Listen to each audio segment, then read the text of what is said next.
नमस्कार, मैं हूं ज्योति सिंह और आप देख रहे हैं एनडीटीवी मध्य प्रदेश छत्तीसगढ़। आज हम बात करेंगे डेंगू के बढ़ते मामलों की। क्या डेंगू कोविड से बड़ा खतरा है? जी हां, ऐसा हम किसी वजह से कह रहे हैं और वो वजह ये है, अगर हम आपको ये कहें कि ये बीमारी कोरोना से भी ज्यादा बड़ा खतरा डेंगू हो सकता है तो एक बार को शायद आप यकीन ना करें, लेकिन सिंगापुर में हुई एक रिसर्च में ऐसी जानकारी सामने आई। चिंता की बात यहां है कि एक बार डेंगू का शिकार होने पर इंसान का हेल्थ रिस्क बढ़ जाता है। किस किस तरीके की समस्याएं आ सकती हैं उसका जिक्र हम करेंगे। समाधान के बारे में हम एक्सपर्ट से भी बातचीत करेंगे। आपका भी कोई सवाल हो इससे जुड़ा हुआ तो आप हमें कॉल कर सकते हैं। लगातार टेलीफोन नंबर भी हम स्क्रीन पर फ्लैश कर रहे हैं। तो हम ये भी कहेंगे कि जरूरत घबराने या परेशान होने की नहीं है, बल्कि जरूरत है आप एहतियात बरतें। इस साल भी आपको बता दें, भोपाल, जबलपुर, इंदौर में डेंगू के सैकड़ों केसेस अब तक आ चुके हैं।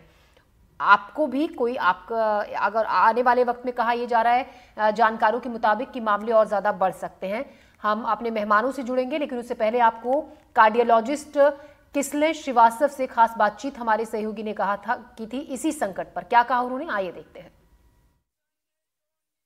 सिंगापुर के एनटीयू की रिसर्च में चौंकाने वाले खुलासे सामने आए हैं और डेंगू को लेकर हम बातचीत करेंगे डॉक्टर किसले श्रीवास्तव से, जो कार्डियोलॉजिस्ट हैं और डेंगू के मरीजों की निगरानी भी करते हैं, उन्हें देखते भी हैं। सर, एक रिसर्च हुआ, उस रिसर्च में सामने आया कि 55% जो हृदय से, दिल से संबंधित समस्याएं हैं वो डेंगू में ज़्यादा आते हैं कोरोना के मुकाबले। आप क्या समझते हैं, क्या ऑब्जर्व किया है? जैसा कि हम लोग अभी ऑब्जर्व कर रहे हैं, कोरोना का जैसे काल निकल गया, कोरोना के साथ में हार्ट डिजीज़ के केसेस काफ़ी ज़्यादा हो रहे थे और उसके बाद अभी भी हम लोग देख रहे हैं कि फ़िलहाल जैसे डेंगू का इंसिडेंस बढ़ा है, केसेस भी ज़्यादा आ रहे हैं, हम लोगों को वायरल मायोकार्डिटिस और हार्ट से रिलेटेड डिजीज़ थोड़ा ज़्यादा मिल रही हैं। तो इस रिसर्च से हम लोगों को एक सजेशन मिल रहा है कि हम लोगों को जो हार्ट डिजीज़ वाले पेशेंट हैं, जो एक्यूट में प्रेजेंट कर रहे हैं, जो हार्ट आल्वेओलार डिस्फंक्शन वगैरह जो हो रहा है, हार्ट की कमज़ोरी हो रही है, उसमें हम लोगों को डेंगू पे और थोड़ा सा जोर देना चाहिए कि क्या डेंगू उसके लिए एक पॉजिटिव है। क्या डेंगू के मरीजों में इस तरीके के सिम्टम्स कई बार आप लोगों को दिखते हैं जब वो रिकवर होते हैं या उस रिकवर होने के ठीक पहले तक कुछ दिखा है ऐसा कभी? जी बिल्कुल, वायरल मायोकार्डिटिस जो होती है जिससे हार्ट डायलेट हो जाता है या इस तरह की प्रॉब्लम्स होती हैं और नसों पर प्रभाव पड़ता है, ये डेंगू के मामले में काफ़ी हम लोगों को देखने को अक्सर मिलता ही है, पहले से ही मिलता रहा है। और इस रिसर्च के साथ में हम लोगों को थोड़ा और एक एम्फेसिस मिलता है कि हम लोग उस पर थोड़ा ज़्यादा ध्यान रखें। डेंगू को आप कितना बड़ा संकट मानते हैं, कितनी बड़ी चुनौती मानते हैं? डेंगू बहुत सीरियस इशू होता है क्योंकि कई बार प्लेटलेट ड्रॉप होना और उसके साथ ब्लीडिंग होना कई बार कंट्रोल में नहीं रहता है और लगातार उस बहुत ही ज़्यादा इंटेंसिव ट्रीटमेंट हम लोगों को देना पड़ता है उस बीमारी के लिए जिससे हम लोग यूजुअली बचाव कर सकते हैं, मच्छरों से बचाव कर सकते हैं, इस तरह का ध्यान रख सकते हैं कि हम पूरी आस्तीन के कपड़े पहने, स्पेशली रेनी सीजन्स में, और बाकी मच्छरों से बच के रहें। यूजुअली रात को भी हम लोग मच्छरदानी वगैरह का घर में यूज़ करें। एक सिंपल प्रोटेक्शन इस बीमारी से बचने इसके हम लोग बहुत मेजर बीमारी से बच सकते हैं। कई बार एक बार डेंगू से मरीज पीड़ित होता है, कुछ समय बाद फिर से डेंगू जाता है। अगर एक बार पीड़ित हो चुका है तो फिर क्या क्या सावधानियां बरतनी चाहिए और कितना और खतरा बढ़ जाता है दोबारा पीड़ित होने पर? दोबारा पीड़ित होने पर खतरा और ज़्यादा बढ़ जाता है क्योंकि एंटीबॉडी जो बनती है डेंगू के लिए वो दूसरी बार इन्फेक्शन होने पर और ज़्यादा घातक हो सकती है। उससे प्लेटलेट ड्रॉप होता है, हार्ट पे भी इफेक्ट पड़ता है। तो इसलिए अगर एक बार डेंगू हो चुका है, डायग्नोज हो चुका है, इसलिए हम लोग को और सतर्क हो जाना चाहिए कि हमें दोबारा डेंगू ना हो। डेंगू से बचाव के पर्याप्त इंतजाम खुद को करने होंगे। इसके साथ ही अगर एक बार आप डेंगू से पीड़ित हो चुके हैं तो दूसरी बार और एहतियात बरतें क्योंकि प्लेटलेट्स और तेजी से डाउन हो सकते हैं, इससे आपको काफ़ी नुकसान हो सकता है। भोपाल से कैमरा पर्सन अभिषेक सिंह के साथ आकाश द्विवेदी, एनडीटीवी। तो हम आपको सुना रहे थे कि किस तरीके से डॉक्टर का कहना था कि अगर एक बार डेंगू हो जाता है तो दोबारा से उसका खतरा बना रहता है, कई स्वास्थ्य से जुड़ी दिक्कतें बढ़ जाती हैं। इसी सब पर बात करने के लिए, बढ़ते मामलों पर, इसके खतरे पर, इसके नुकसान पर बात करने के लिए हमारे साथ डॉक्टर रिजा अग्रवाल हैं, कार्डियोलॉजिस्ट हैं मेट्रो अस्पताल से। हमारे साथ डॉक्टर राजेश कुमार गुप्ता हैं फोर्टिस अस्पताल से और हमारे साथ हैं डॉक्टर अरविंदर गांधी, फिजिशियन, मेदांता अस्पताल लखनऊ। आप सभी का स्वागत है और हमसे जुड़ने के लिए आप सभी का बहुत बहुत शुक्रिया। डॉक्टर रिचा, मेरा पहला सीधा सवाल आपसे, जिस तरीके से ये जो रिसर्च हम दिखा रहे हैं, रिसर्च भले ही सिंगापुर की एजेंसी का है, लेकिन ये रिसर्च और आंकड़े डराने वाला इसलिए है एमपी की, मध्य प्रदेश की अगर हम बात करें, आंकड़े जिस तरीके से तेजी से आगे की तरफ बढ़ रहे हैं, जो रेट है, तो उसको लेकर ये कितना खतरनाक आने वाले वक्त में हो सकता है, जिस तरीके से डेंगू के केसेस बढ़ रहे हैं? हेलो जी डॉक्टर ऋचा, आप मुझे सुन पा रही हैं? यस जी। देखिए, डेंगू के केसेस हो चाहे कोविड की बीमारी हो, डेंगू में क्या होता है कि जो हमारे हार्ट की मसल होती है उसका इन्फ्लेमेशन हो जाता है। जो हार्ट की मसल की बाहर की एक कवरिंग होती है उसका भी इन्फ्लेमेशन हो सकता है। दूसरा, जो हमारे हार्ट का कंडक्शन सिस्टम होता है, जो इलेक्ट्रिकल सिस्टम होता है, वो भी इफेक्ट होता है। जी। तो उसके कारण पेशेंट को या तो बहुत तेज धड़कन बढ़ सकती है या धड़कन कम हो सकती है। कंप्लीट हार्ट ब्लॉक भी हो सकता है जिसमें काफी देर तक 2 सेकंड तक 3 सेकंड तक बीच बीच में धड़कन नहीं आती है। तो उस केस में मरीज को चक्कर आना, बेहोश हो जाना, यहाँ तक कि मौत होने का भी खतरा होता है। जी। तो ऐसे केसेस में अगर डेंगू ज्यादा प्रॉब्लम हो जाता है, एक होता है सिंपल डेंगू, एक होता है कॉम्प्लिकेटेड डेंगू। कॉम्प्लिकेटेड डेंगू में हार्ट की समस्या होने के चांसेस बढ़ जाते हैं। जी, तो दो तरीके की डेंगू आप बता रहे हैं, कॉम्प्लिकेटेड, एक सिंपल। डॉक्टर ऋचा, जो बात आपने की वो वाकई में एक तरीके से, हालांकि हमारा इस प्रोग्राम के जरिए है लोगों को जागरूक करने का, सचेत करने का, लेकिन डराने वाली बात, जैसा कि आपने हार्ट बीट को लेकर कहा कि डेंगू के मरीज की हार्ट बीट पर किस तरीके से असर पड़ता है। डॉक्टर राजेश, जैसा कि अभी डॉक्टर ऋचा अग्रवाल ने जिक्र किया, क्या ऐसा कहा जा सकता है कि जिसको डेंगू हुआ है और कॉम्प्लिकेटेड वाला डेंगू जिसको हुआ है, हार्ट अटैक का रिस्क उसके लिए बढ़ जाता है? क्या ऐसा है? देखिए, डेंगू नहीं, बहुत ही वायरल डिजीजेस में हार्ट पे असर होने का खतरा रहता है। जब हम इस स्टडी के बारे में बात कर रहे हैं तो मैं एक चीज ये कहना चाहूंगा कि अब तक हमारे को जो पब्लिक को जानकारी देते हैं, पब्लिक कोरिलेट करती है डेंगू को प्लेटलेट से जी। और वो प्लेटलेट की इतनी ज्यादा चिंता करते हैं कि लड़ाइयाँ होती हैं, लोग परेशान हो जाते हैं, इनके प्लेट इतने हो गए जी, इतने हो गए। मेरे नजरिए से प्लेटलेट काउंट एक इम्पोर्टेंट चीज नहीं है। प्लेटलेट काउंट मॉनिटर करते हैं और उसकी अपने आप धीरे धीरे रिकवरी होती है। जी। बहुत ही स्मॉल परसेंटेज ऑफ केसेस होते हैं जिनमें प्लेटलेट कम होने की वजह से ब्लीडिंग का कोई रिस्क होता है, लेकिन पब्लिक ओपिनियन या इंफॉर्मेशन सिर्फ प्लेटलेट के बारे में है। मैं आपको धन्यवाद दूंगा अगर आपने डेंगू को हार्ट और ब्रेन प्रॉब्लम से रिलेट करके अगर ये हाईलाइट होता है, ताकि आम जनता भी समझे कि डेंगू सिर्फ प्लेटलेट से संबंधित नहीं है। डेंगू से हार्ट पे या ब्रेन पे भी शॉर्ट टर्म और लॉन्ग टर्म कॉम्प्लिकेशंस हो सकती हैं। जी। और ये स्टडी जो हाईलाइट कर रही है, क्योंकि कोरोना में ये हाईलाइट किया गया कि जिनको कोरोना हुआ है या वैक्सीन लगा है, उनको, उन लोगों में heart related complications, clotting related complications और लॉन्ग कोविड जैसी न्यूरोलॉजिकल प्रॉब्लम्स आई हैं। जी। ये स्टडी हाईलाइट कर रही है कि डेंगू में इन सब का रिस्क बढ़ जाता है, कोरोना से काफी ज्यादा है। से 55% increase risk of coronary problems and 200 to 300% increase in neurological problem. जी। लेकिन इससे घबराने की बात नहीं है, क्योंकि डेंगू के नंबर्स वर्सेस कोरोना के नंबर्स, उसमें बहुत बड़ा फर्क है। अगर हम बड़ी पॉपुलेशन के लेवल पे देखेंगे तो ये बहुत कम लोग कंपेयर टू कोविड इन्फेक्ट होते हैं डेंगू से, क्योंकि वो मच्छर से फैलता है, वो खांसी या सांस से नहीं फैलता। जी। तो total number of dengue cases कम होगा, उसकी परसेंटेज ऑफ कॉम्प्लिकेशंस भी कम होंगी। जी। लेकिन इंडिविजुअल लेवल पर ये एजुकेशन देता है बिल्कुल कि हम सावधान। जी डॉक्टर राजेश, बिल्कुल हमारा मकसद ये है कि आप जैसे सभी एक्सपर्ट जो पैनल हमारे साथ जुड़ा है, कि इसके जरिए लोगों को हम अवेयर कर सकें कि सिर्फ डेंगू का मतलब प्लेटलेट्स कम होना नहीं है, ये सीधे सीधे कनेक्ट करता है हार्ट से भी और ब्रेन से भी। डॉक्टर अविंदर, क्या ये कहा जा सकता है कि कोरोना के बाद से हम देखते हैं जिस तरीके से केसेस अचानक से, ऐसे केसेस बहुत सामने आए हैं कि हार्ट अटैक अचानक से, किसी को भी बहुत एक हेल्दी लाइफस्टाइल जी रहा है, कोई शख्स हेल्दी खाना खा रहा है, रोजाना एक्सरसाइज, कहा यह जाता है जब ऐसे केसेस सामने आते हैं और बहुत कम कम एजेस के लोगों को, बहुत कम उम्र के लोगों को हार्ट अटैक की समस्या आ रही है, तो इसकी वजह क्या मानी जाए? देखिए मतलब जब से कोविड आया है उसके बाद हमने देखा है कि मतलब जो सडन हार्ट अटैक के केसेस थे वो काफी ज्यादा बढ़ गए थे। इनिशियली फर्स्ट 2 years में तो हमें काफी ज्यादा इसकी मतलब संख्या थी हॉस्पिटल्स में, जिसमें हमने देखा कि सडन कार्डियक अरेस्ट जो केसेस देखे गए थे। उसका स्टडीज अभी भी चल रही है कि like what has gone wrong and where what happened.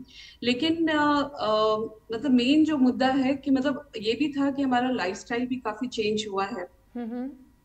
जब से डेंगू हुआ है हमारा लाइफस्टाइल भी काफी चेंजेस आए हैं कोरोना के बाद से, तो उसकी कोरोना के बाद से, तो उसकी वजह से भी काफी ज्यादा ये डेंगू मतलब हार्ट के केसेस देखे गए जी। और जहां तक डेंगू का सवाल है कि डेंगू में जो हार्ट की प्रॉब्लम्स है, ये एक स्टडी है जो उसको हाईलाइट करती है, जैसे कि डॉक्टर साहब ने बताया।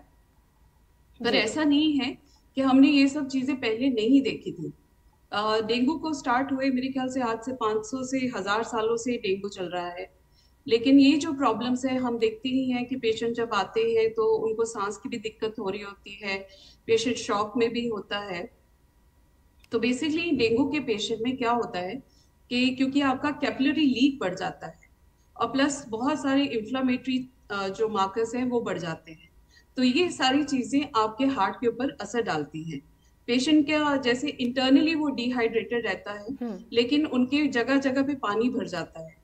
और इसी के साथ ये जो मार्कर्स होते हैं, जो इन्फ्लामेटरी मार्कर्स है, जैसे कोविड के टाइम पे हमने देखा और हमने उनका ट्रीटमेंट भी एंटी इन्फ्लामेशन के हिसाब से देते थे। तो डेंगू में भी हमने देखा है ये जो इन्फ्लामेटरी मार्कर्स हैं ये डायरेक्ट हार्ट के ऊपर असर करते हैं और इससे जैसे हमें जैसे डॉक्टर साहब ने बताया कि जैसे रिदम प्रॉब्लम हो सकती है, मायोकार्डाइटिस हो सकता है, हार्ट फेलियर हो सकता है, कार्डियक अरेस्ट भी हो सकता है।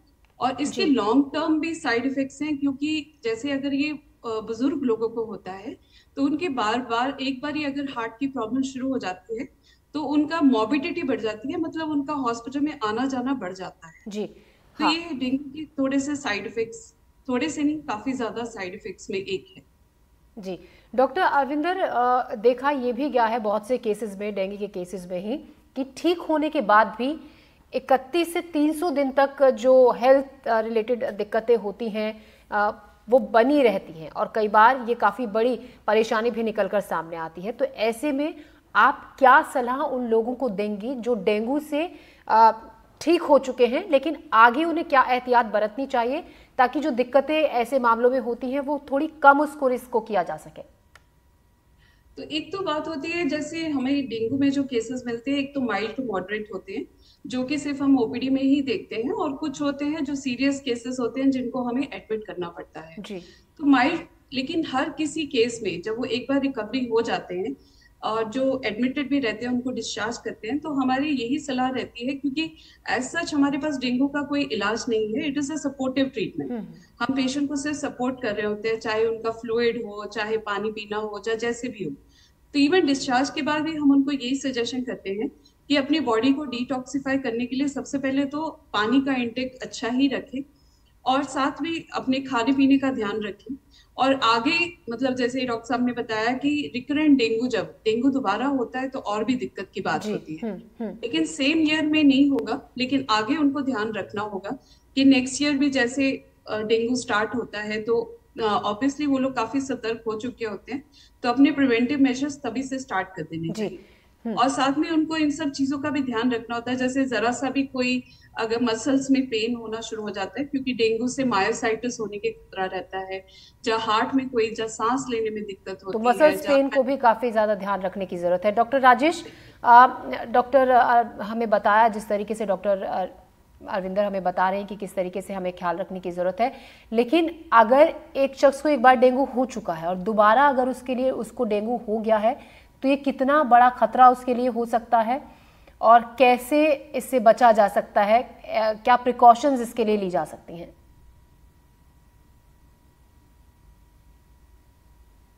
डॉक्टर राजेश, आपसे मेरा सवाल है, आप मुझे सुन पा रहे हैं डॉक्टर राजेश? डॉक्टर राजेश के पास हम फिर से लौटेंगे, हमारे साथ डॉक्टर ऋचा अग्रवाल भी हैं। डॉक्टर ऋचा, मैं आपसे यही सवाल पूछती हूँ, डॉक्टर ऋचा को भी शायद आवाज हमारी हम नहीं पहुंची। डॉक्टर ऋचा, आप मुझे सुन पा रही हैं? हाँ जी, यस यस जी डॉक्टर ऋचा, मेरा आपसे सवाल ये है, मान लीजिए एक शख्स को डेंगू हो गया है और दोबारा उसको कुछ वक्त के बाद फिर से डेंगू की शिकायत हो गई है, कितना बड़ा रिस्क उसकी लाइफ के लिए है और क्या प्रिकॉशंस ऐसे वक्त में उसको बरतनी चाहिए? देखिए, अगर पेशेंट को रिकरेंट डेंगू हो रहा है, दैट मीन्स उसकी इम्यूनिटी भी डाउन है और वो उस चीज के लिए ससेप्टेबल है, तो हमें उस चीज के लिए ज्यादा सतर्क होने की जरूरत है। अगर किसी पेशेंट को दोबारा डेंगू हो रहा है तो हमें और देखना पड़ेगा कि कहीं उसकी सांस से और तेज तो नहीं हो रही, हमें क्लोज फॉलोअप रखना पड़ेगा। उसके लिए जो एडमिशन की जो रिक्वायरमेंट, जैसे हम नॉर्मल पेशेंट के लिए लेते हैं कि ज्यादा सीरियस होगा तब हम एडमिट करेंगे, लेकिन अगर किसी को बार बार डेंगू हो रहा है तो उस पेशेंट के लिए हमें एडमिशन का जो क्राइटेरिया है वो थोड़ा सा कम करना पड़ेगा। मींस कि हमको जल्दी उसको एडमिशन करवाने के लिए हम करवा सकते हैं कि जैसे उसको थोड़ा सा भी फीवर है तो हम उसको एडमिट कर लें, या उसकी सांस फूल रही है, दिल की धड़कन ज्यादा तेज हो रही है, तो हमें जो थ्रेशोल्ड है एडमिशन करने के लिए ऐसे पेशेंट्स का थोड़ा कम रखना चाहिए, कि ऐसे पेशेंट्स को कॉम्प्लिकेशन होने के चांसेस ज्यादा होते हैं। अगर उसको थोड़ा सा भी चलने पे सीने में दर्द होता है या सांस लेने में भी दर्द हो रहा है, दैट मीन्स इन्फ्लेमेशन हो रहा है हमारे हार्ट के, या हार्ट की जो कवरिंग्स का उसका इन्फ्लेमेशन हो रहा है, हार्ट फेलियर हो रहा है, उसको सांस लेने में ज्यादा दिक्कत हो रही है, तो ऐसे पेशेंट्स में हमें इको से भी ये भी पता चलता है कि उसकी हार्ट की पंपिंग कैपेसिटी क्या है। तो अगर हार्ट की पंपिंग कैपेसिटी कम है तो हम उसको लिबरल फ्लूइड इंटेक के लिए नहीं बोल सकते, बहुत ज्यादा पानी पीने के लिए नहीं बोल सकते। हमको उसका पानी कितना पी रहा है और यूरिन कितना जा रहा है वो भी अच्छे से मेजर करना होता है। हमको जो पानी पीने की जो क्वांटिटी है उसको कम रखना पड़ेगा, यूरिन ज्यादा हमको उसको पास कराना पड़ेगा। बहुत सारी चीजें हैं, केवल डेंगू है इसलिए हम उसको अच्छे से हाइड्रेट करें ये नहीं होता है। अगर कॉम्प्लिकेटेड डेंगू हो गया, उसको हार्ट की पंपिंग कैपेसिटी कम हो गई, तो हम उसको वाटर इनटेक भी उसको कम करना पड़ेगा। हमें इको ऑब्वियसली हमको क्लोज फॉलोअप रखना पड़ेगा, ईसीजीज हमें टाइम टू टाइम करवाने पड़ेंगे, इकोस हमें टाइम टू टाइम करवाने चाहिए, बहुत सारे ब्लड के जो मार्कर्स हैं वो भी हमें क्लोज फॉलोअप करके रखना पड़ेगा। जी डॉक्टर राजेश, आप मुझे सुन पा रहे हैं? आप तक आवाज पहुंच रही है सर? जी डॉक्टर राजेश, मेरा सवाल आपसे ये है, डेंगू को लेकर अब चिंता इसलिए ज़्यादा हो रही है कि आने वाले वक्त में इसके केसेस और बढ़ने की संभावना जताई जा रही है।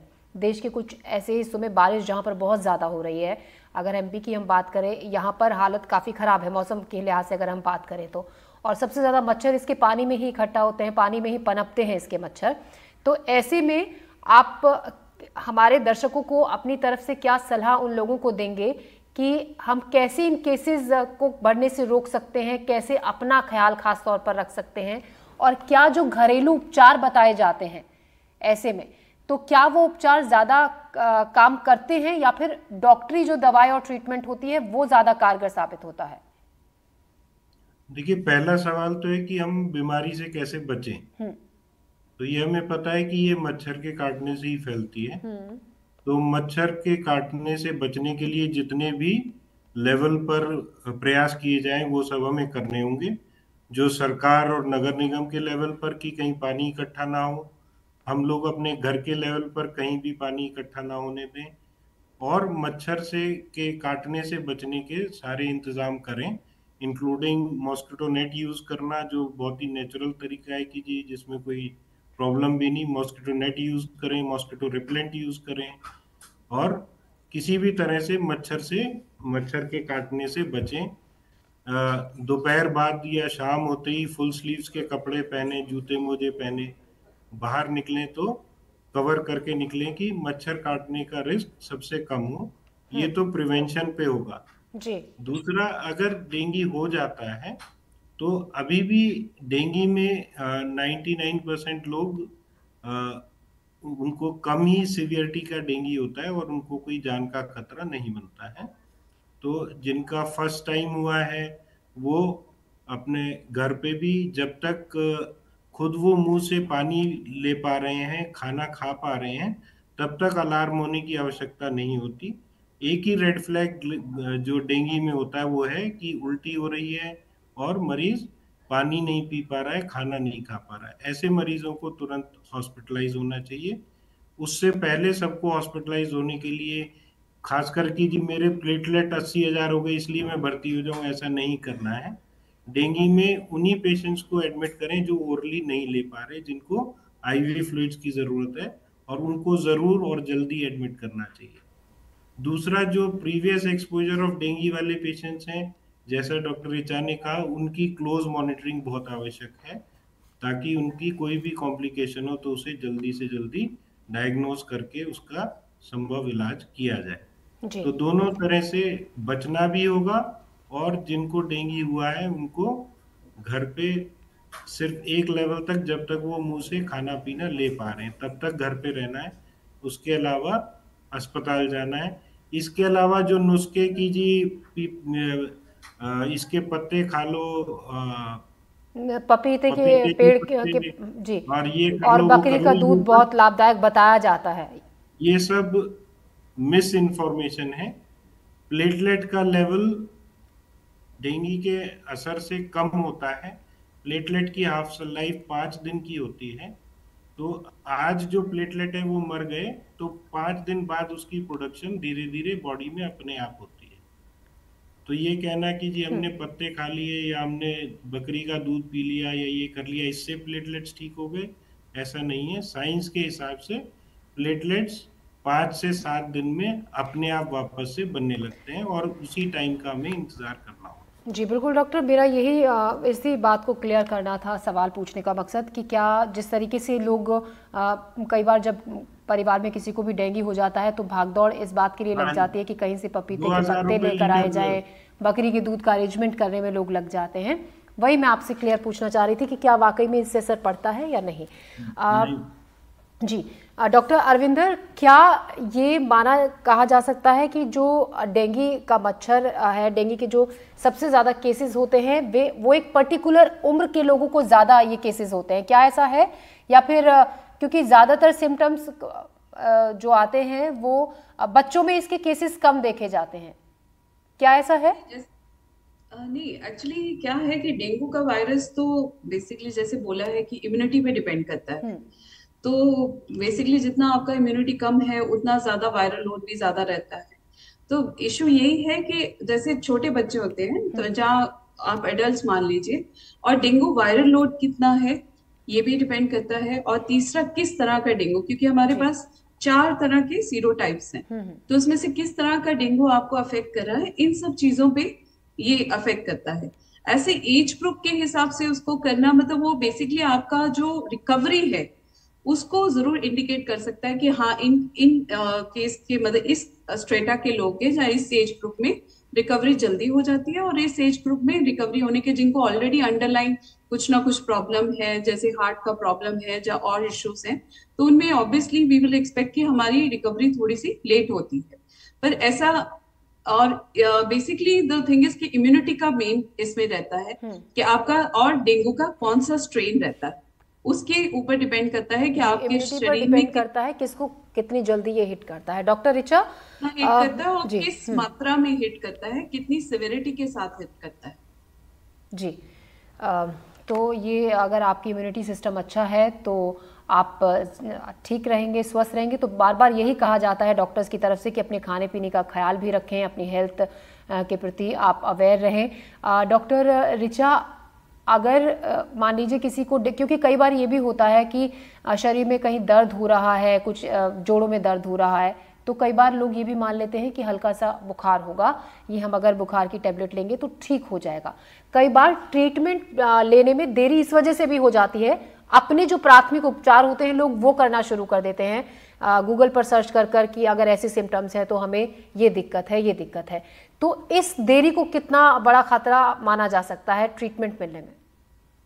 देखिए, जैसे कि डॉक्टर राजेश सर ने बोला कि ज्यादातर जो डेंगू के केसेस होते हैं वो सिंपल ही होते हैं, कॉम्प्लिकेटेड केसेस की जो परसेंटेज होता है वो बहुत कम होता है। तो ऑब्वियसली, और जैसे कि डॉक्टर अरविंदर ने बोला कि ज्यादातर जो ट्रीटमेंट होता है that is only supportive in case of dengue. तो अगर किसी को जोड़ों में दर्द हो रहा है या हल्का फीवर हो रहा है तो that is sine of, her viral fever में ये एक प्रोडोर्मल टाइप के साइन सिम्टम्स यही ज्यादातर कॉमन होते हैं।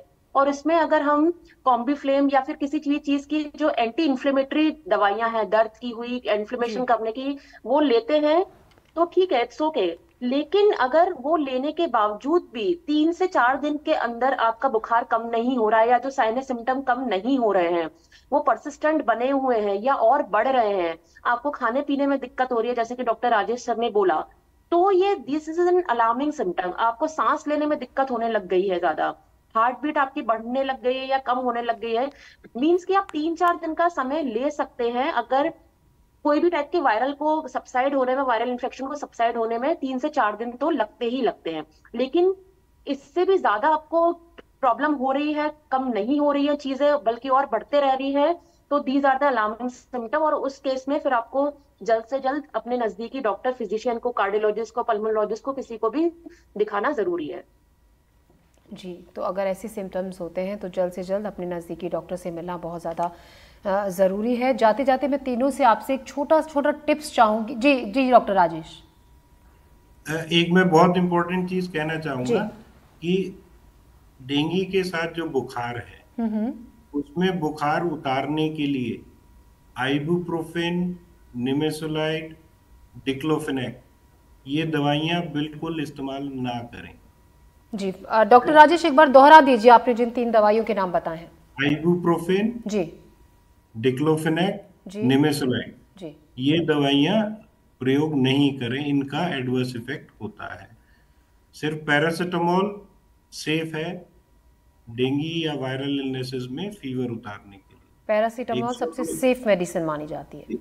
102 से ज्यादा बुखार है तो दवा लेकर कोल्ड स्पॉन्जिंग करें, ठंडे वातावरण में बैठें, लेकिन ये 3 दवाइयां जरूर अवॉइड करें क्योंकि इनका जो प्लेटलेट्स और इन पे भी फर्क आता है। पैरासिटामोल छोटे बच्चे को भी दी जा सकती है? जी, पैरासिटामोल किसी भी उम्र में दी जा सकती है। जी जी। डॉक्टर रिचा, मैं आपसे भी एक आपकी तरफ से आप क्या टिप दर्शकों को देंगे जो हमारा ये शो देख रहे हैं, जिन्हें काफ़ी सवालों के जवाब आप लोगों से मिले होंगे, जो थोड़ी सी संशय था कुछ चीज़ों को लेकर, वो भी आपने क्लियर किया। एक छोटा सा टिप। छोटा सा टिप यही है कि ज्यादातर जो वायरल इलनेसेस होती हैं इंक्लूडिंग डेंगू, वो अपने आप में ही सबसाइड कर जाती हैं 4 से 5 दिन के कोर्स में। उसके लिए इतना ज्यादा परेशान होने की जरूरत नहीं है। हमारा मकसद दर्शकों को या पेशेंट्स को डराना नहीं है, बल्कि उनको सतर्क करना है। तो ज्यादातर जो चीजें होती हैं वो अपने आप ही कोर्स ऑफ द टाइम में सबसाइड कर जाती है, लेकिन बस बताना ये जरूरी है कि आपको सतर्क रहना जरूरी है कि अगर ये चीजें सबसाइड नहीं कर रही हैं, सांस लेने में परेशानी आने लग गई है, बुखार कम नहीं हो रहा है, बढ़ता जा रहा है, खाने पीने में प्रॉब्लम होने लग गई है, या आपको दिल की धड़कन ज्यादा महसूस होने लग गई है, कम महसूस होने लगी है, चक्कर आ रहे हैं, बेहोशी जैसी घटना हो रही है, तो तुरंत इसको इग्नोर ना करें और अपने डॉक्टर से सलाह लें। तो इन सिम्टम्स को आपको इग्नोर बिल्कुल भी नहीं करना है। डॉक्टर अरविंदर, आप क्या सलाह देंगे हमें और हमारे दर्शकों को? बेसिकली तो प्रिवेंशन, डेंगू से जितना बच के रह सकते हैं, क्योंकि इसका कोई अभी तक हमारे पास श्योर शॉट कोई क्योर नहीं है, सपोर्टिव ही है। तो सबसे पहले तो जैसे ही डेंगू सीजन स्टार्ट होता है तो हमारी सबसे यही रिक्वेस्ट रहेगी कि अपने आसपास पानी इकट्ठा होने ही ना दें, ताकि डेंगू का कीटाणु पैदा ही ना हो। और जितना हो सके हर सोसाइटी में फ्यूमिगेशन, हर जगह पे जहाँ पे चांसेस है कि डेंगू के होने के चांसेस है, जहाँ कहीं भी एक भी केस आता है तो इमीडिएटली अथॉरिटीज को इन्फॉर्म करें। जी, डॉक्टर अरविंदर, डॉक्टर रिचा और डॉक्टर राजेश, आपका हमसे जुड़ने के लिए बहुत बहुत शुक्रिया। तो ये जो तमाम एहतियात बरतने के लिए डॉक्टर्स ने सलाह दिया, उसको आप जरूर ध्यान रखें, अपने आसपास पानी बिल्कुल भी इकट्ठा ना होने दें। हमारे स्पेशल बुलेटिन में अभी के लिए इतना ही, दीजिए इजाजत, नमस्कार।